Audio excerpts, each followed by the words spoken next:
Nous sommes dimanche 6 juillet, bienvenue au journal sur la télévision Labari. Mais avant son développement, voyons les titres. La menace sécuritaire dans le nord Tillabéri fait encore parler d'elle avec l'enlèvement par le MNLA de 2 Nigériens la semaine dernière. Le récit de cette basse manœuvre et de ce fâcheux retour en arrière dans ce journal. Les contractuels de l'enseignement n'ont pas encore reçu leur pécule. Leur syndicat, le SINASEB, s'en offusque et déterre la hache de guerre. Un sit-in de protestation est déjà prévu pour le mardi 8 juillet 2014. Voilà pour le sommaire, mesdames, messieurs, bonsoir. Bonne rupture de jeûne et merci de vous savoir avec nous. À l'entame de ce journal, la situation sécuritaire dans le nord Tillabéri qui refait surface. La semaine dernière, en effet, 2 Nigériens ont été enlevés. Voilà que la peur et l'inquiétude s'emparent à nouveau des communautés locales. Le récit sinistre de ce coup d'arrêt à la paix et à la sécurité avec Aboubacar Diallo, président du Conseil des éleveurs Nord Tillabéri. Nous l'écoutons. C'était le samedi 21 juin passé. Il y avait des compatriotes nigériens, des éleveurs Peul et des commerçants germains de la région de Banibon qui se sont rendus à un marché, le marché hebdomadaire de Tagala. Tagala se trouve au niveau de la commune de Adramboukar. Donc ils étaient dans le marché quand subitement les éléments du MNLA ont envahi le marché. Puisque c'est eux qui contrôlaient la zone depuis les derniers événements de Kidal où l'armée malienne a fui, donc ils ont occupé toute la zone. Donc ils sont rentrés dans le marché. Les commerçants germains qui étaient là-bas, puisque les gens viennent sur des motos, sur chaque moto, les gens du MNLA ont pris 5 000 francs. Les chèvres et les moutons que nos Nigériens ont emmenés, sur chaque chèvre ou mouton, ils ont pris 500 francs. En dehors de ça, ils ont pris 2 de nos compatriotes qu'ils ont amenés avec eux au niveau de Adramboukar, puisque Adramboukar est à 40 km de Tagala. Et c'est une commune où le MNLA s'est installé à une de ses bases. Donc ils les ont amenés, ils les ont enfermés. Donc l'information nous a été parvenue, c'était le dimanche, puisque ils les ont pris le samedi 21, donc le dimanche 22, on a été informés. Donc nous avons demandé aux parents de faire mouvement, d'aller à Adramboukar pour voir la situation de près, de quoi il s'agissait. Donc il se trouvait le jour où, quand ils sont rentrés dans le marché, il y avait un de nos commerçants germains qui a tenté de fuir. Malheureusement, il est tombé sur sa moto. Il s'est gravement blessé. Il a été à un moment donné hospitalisé au niveau du dispensaire de Banibango. Donc, on a demandé aux parents de faire mouvement, d'aller à Adramboukar pour voir la situation. Ils se sont rendus là-bas avec l'appui d'un conseiller municipal d'Adramboukar. Ils sont partis rencontrer les dirigeants du MNLA. Je précise que c'est bel et bien des éléments du MNLA. On n'est pas en train de faire de l'invention. C'est le MNLA qui a pris ces gens-là. Donc, ils ont discuté avec eux. Le MNLA a fait venir un jeune arabe, un gars de Moujao, qui est connu de la zone, mais qui est aujourd'hui avec le MNLA. Donc, on lui a dit de faire le montage, de dire que les 2 Peuls lui ont volé sa moto. Donc, ils ont dit, lui-même, il dit qu'effectivement, on lui a volé sa moto. Donc, les enfants ont demandé de jurer sur un Coran, avec les parents des victimes qui étaient là-bas, en présence de le machin. Donc, ils les ont pris, ils les ont amenés à Inchinanan, qui est à 80 km de Adramboukar. C'est là-bas, ils sont partis. Maintenant, pour jurer sur le Coran, le jeune arabe, le complice du MNLA, a refusé. Nos 2 jeunes ont juré sur le Coran qu'ils n'ont rien à voir, ils ne connaissent même pas le gars. Maintenant, je crois que l'affaire est close, c'est fini. Au lieu de les libérer, les éléments du MNLA les ont ramenés à Adramboukar, les ont enfermés. Maintenant, ils ont dit aux parents d'aller et de revenir la semaine passée, et le 3, entre le 3 et le 4, pour voir, il y a un de leurs responsables qui est parti dans la zone de Gao. Dès son retour, ils vont statuer de leur cas. Maintenant, le mercredi passé, les parents des 2 victimes sont rentrés, des 2 prisonniers, se sont rendus à Adramboukar. Le chef de MNLA était revenu. Maintenant, ils ont dit non, que nous, on ne peut les libérer que si vous nous donnez quelque chose. Donc, le chef avait demandé 500 000 francs par personne, ce qui fait 1 million. Il y avait un autre chef qui a dit non, moi, vous me donnez 500 000 francs, je vais les faire libérer. Il y a un autre qui réclame 300 000. Finalement, on ne sait même pas qu'est-ce qu'ils veulent. On a compris que c'est des otages qu'ils ont eu à prendre et qu'ils veulent qu'on paye des rançons. Comme d'habitude, c'est comme ça qu'ils font. Donc voilà exactement ça. Finalement, les parents étaient obligés de revenir sans leur machin. Ils les ont laissés là-bas. Ils sont actuellement enfermés à la gendarmerie d'Adramboukar que les éléments du MNLA occupaient. Donc ils sont là-bas. À en croire Boubacar Diallo toujours, le MNLA exige une somme de 1 million de francs CFA pour la libération de ces deux Nigériens. Écoutons-le à nouveau. Les parents sont revenus, hier ils m'ont appelé, hier nuit. Ils m'ont dit que vraiment ils sont revenus, mais ils n'ont pas eu gain de cause parce que le MNLA refuse. Maintenant, ils demandent de l'argent.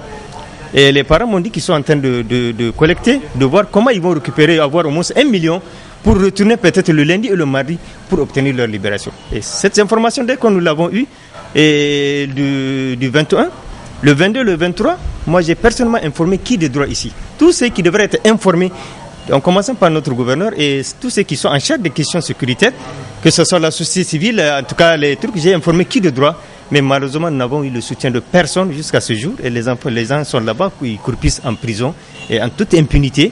Parce que le MNLA fait la loi. Et si vous vous rappelez, en mars passé, c'est comme ça ils ont pris 3 de nos compatriotes, dont un chef de tribu. Ils ont fait 1 mois et demi avec eux.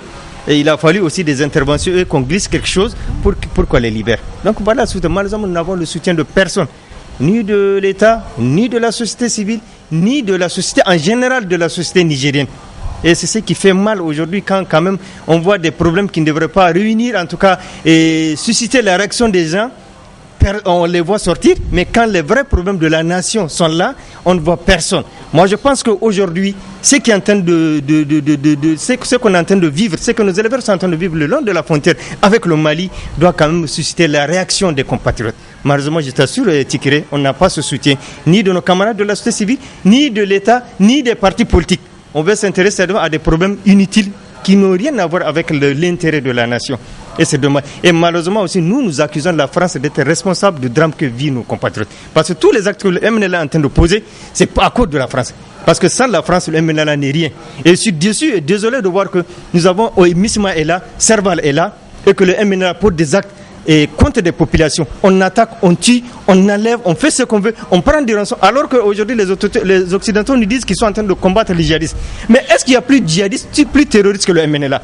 Quand vous prenez des pauvres citoyens et vous réclamez de l'argent, moi je pense qu'aujourd'hui, moi personnellement et notre structure, nous accusons la France d'être responsable de drames que vivent nos éleveurs le long de la frontière et les éleveurs nigériens qui sont sur un territoire malien.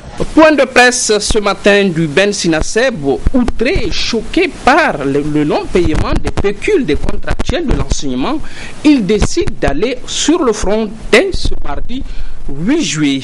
Un sit-in de protestation y est prévu pour que ces militants entrent dans leurs droits. Ibrahim Tikiré et Sadoudouni pour le détail. Considéré comme lésé dans le paiement des salaires, la section Sinaseb de Niamey a exprimé sa colère lors de ce point de presse tenu ce 6 juillet 2014. 2 raisons expliquent le non-paiement de la pécule du mois de juin au niveau des contractuels de la capitale. À notre niveau, nous avons constaté 2 raisons qui, à nos yeux, ne sont même pas des raisons valables parce que nous ne devrons pas endosser les conséquences, n'est-ce pas, de l'inconséquence posée par un responsable quelconque. Il vous souviendra que les CEPRAS étaient en mouvement le mois passé et qu'ils nous ont appelés à négocier. Les négociations ont avorté et la partie gouvernementale n'a trouvé autre moyen que de procéder à des coupures. Les coupures, nous n'avons jamais refusé les coupures, mais nous avons toujours exigé des autorités que ces coupures-là soient des coupures légales, des coupures qui ne vont pas tenir compte de telle ou telle structure. Depuis que ces coupures-là ont commencé, nous avons constaté que Sinaseb est le seul et unique syndicat qui est en train donc d'endosser les conséquences. Nous sommes dans un état de droit. Si ces phrases engagent un mouvement, il va falloir quand même que tous les militants qui ont eu à exécuter ces mots d'ordre-là soient coupés. Nous avons également la FISEN qui a l'habitude d'engager des mouvements. Et à leur niveau, les noms des grévistes ne sont même pas envoyés au niveau des inspections. À plus forte raison, procéder donc à des coupures. Donc, il n'y a pas 2 poids, 2 mesures. Soit le gouvernement arrête les coupures, soit on coupe tous ceux ou bien toutes celles qui ont exécuté le mot d'ordre. C'est donc sans pécule que les contractuels de Niamey ont débuté le mois béni de Ramadan. Et quoi de plus normal pour le SINASEP de Niamey d'appeler ses militants à un sitting de protestation pour ce mardi 8 juillet 2014. Le bureau SINASEP de Niamey s'est également prononcé sur l'organisation du CFPD 2014 et la situation des enseignants nouvellement recrutés qui attendent toujours leur mise en solde. Fin de la tournée nationale de vulgarisation de la Constitution du 25 novembre, initiée par le comité de réflexion et d'orientation indépendant pour la sauvegarde des acquis démocratiques, croisade et une initiative, nous dira Ibrahim Tikiré, couronnée de succès. La région de Tillabéri a constitué la dernière étape de la tournée nationale entreprise par Croisade pour la vulgarisation de la Constitution du 25 novembre 2010.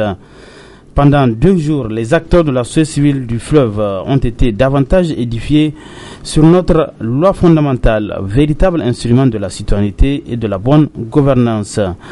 Lors de la cérémonie d'ouverture de l'atelier régional de vulgarisation de la Constitution du 25 novembre 2010, le vice-président du comité de réflexion et d'orientation indépendant pour la sauvegarde des acquis démocratiques, Croisade, a remercié leurs partenaires au Siwa et les autorités régionales de Tillabéri. Ali Idrissa de réitérer l'engagement de Croisade dans la consolidation de l'état de droit dans notre pays. Pour sa part, le gouverneur de la région de Tillabéri a salué la démarche de Croisade, celle qui vise à permettre à chaque Nigérien de mieux connaître la constitution de notre pays. Bon à savoir, le Croisade, à travers ses multiples activités de veille, apporte sa pierre à l'enracinement de la démocratie dans notre pays. Les hommes politiques ont-ils une vie privée? La question, la réflexion est aussi vieille que le monde et du coup, nous en avons bien envie de le savoir. C'est le thème opportun, en tout cas, du débat public organisé hier après-midi par Alternative Espace Citoyen et l'ONIMED. Le compte rendu de Michel Djidji et Sadou Demi. C'est un thème central dont le choix se justifie par des faits de famille qui défraient la chronique. Il s'agit notamment de l'épineuse affaire de supposition d'enfants dont les révélations seraient aux yeux de certains une atteinte à la vie privée des personnalités qui ne sont pas les moindres. On estime qu'en tant qu'homme public, quand vous avez une charge publique, vous êtes un homme d'État, vous n'avez pas le droit à la vie privée, ce qui n'est pas vrai. C'est pour dire que vraiment, en tant qu'homme, tout simplement, les hommes publics ont une vie privée. Maintenant, le problème qui se pose, c'est de savoir dans quelle mesure la liberté d'expression qui fait en sorte que on est au courant de tel ou tel agissement privé de l'homme public. Donc, dans quelle mesure la liberté d'expression peut être conciliée avec le respect du droit à la vie privée. Donc, c'est ça un peu la problématique. C'est un thème d'actualité. Au moment où on parle des bébés trafiqués, des bébés supposés au Niger, dont 2 importantes personnalités sont impliquées. Voilà ce qui a amené les deux organisations à choisir le thème pour un débat public. Vous avez vu comme il y a une table d'animation, mais il y a le public qui est beaucoup plus intéressé par la question, qui a même élargi le débat au niveau de la vie publique. Donc la vie de tout citoyen public, si elle doit être protégée, oui ou non. Donc la vie, effectivement, nous sommes avec un constitutionnaliste qui vient de le rappeler, que même la Déclaration universelle des droits de l'homme consacre la protection de la vie privée, mais de l'autre côté, les mêmes textes internationaux consacrent la liberté d'expression. Vous avez remarqué, la tendance est que les médias ont vraiment pris le dessus sur la vie privée. Et ça, c'est un fait irréversible de temps à autre. Ça ne tend qu'à s'accentuer. Au moins, ça crée le débat entre la presse et les hommes publics. Et je pense que c'est important régulièrement que des débats publics comme ça se font, puisque ça va réduire le gap qu'il y a entre les journalistes et les citoyens. Notons que ce débat public est organisé dans le cadre de la mise en œuvre du projet Promotion de l'éthique et du contrôle citoyen des médias au Niger. Un projet exécuté par l'ONIMED et Alternative Espace Citoyen sous financement de l'Union européenne. Fin de ce journal, merci à vous tous qui nous suivez et excellent début de semaine en notre compagnie. Au revoir.